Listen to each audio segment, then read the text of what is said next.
নমস্কার বন্ধুরা, আজ আমি করে দেখাবো ক্রিস্পি চানা পকোড়ার রেসিপিটি করবার জন্য 150 গ্রাম চানা বা কাবলি ছোলাকে ওভারনাইট আমি ভিজিয়ে রেখেছিলাম। এখন এগুলোকে সিদ্ধ হতে বসিয়ে দেব। আর এরই মধ্যে দিয়ে দেব সামান্য পরিমাণ নুন। এখন এটাকে ঢাকা চাপা দিয়ে 10 থেকে 15 মিনিটের মতো হতে দেব। এবার ঢাকাটাকে খুলে নেব। এরপর জল থেকে চানাটাকে এভাবে ছেঁকে নেব। আর দেখুন চানাটা কত সুন্দর সুসিদ্ধ হয়েছে। এখন চানাটাকে ঠান্ডা হতে দিয়ে অন্যদিকে মশলার একটা পেস্ট বানিয়ে নেব। মিক্সিং জারের মধ্যে দিয়ে দেব একটা গোটা পেঁয়াজ, কয়েক টুকরো আদা, 5 থেকে 6টা রসুন, 3টে কাঁচা লঙ্কা আর সামান্য পরিমাণ ধনেপাতা। এরই সঙ্গে সামান্য পরিমাণ জল অ্যাড করে এটাকে একটা পেস্ট বানিয়ে নেব। এখন পকোড়ার কোটিংয়ের জন্য একটা মিশ্রণ বানিয়ে নেব।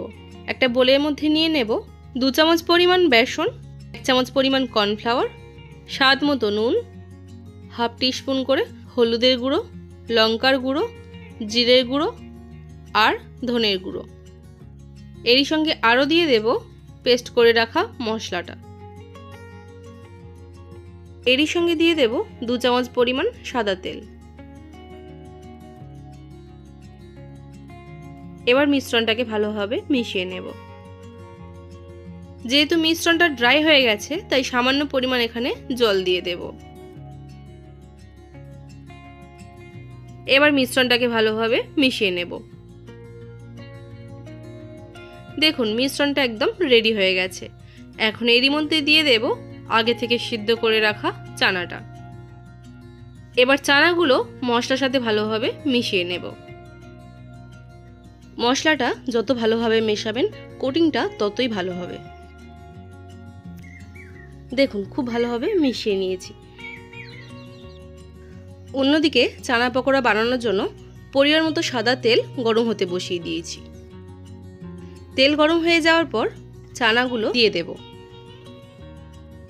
তেলের মধ্যে দেবার সময় একটু ছেড়ে ছেড়ে না দিলে একসাথে জড়িয়ে যাবে।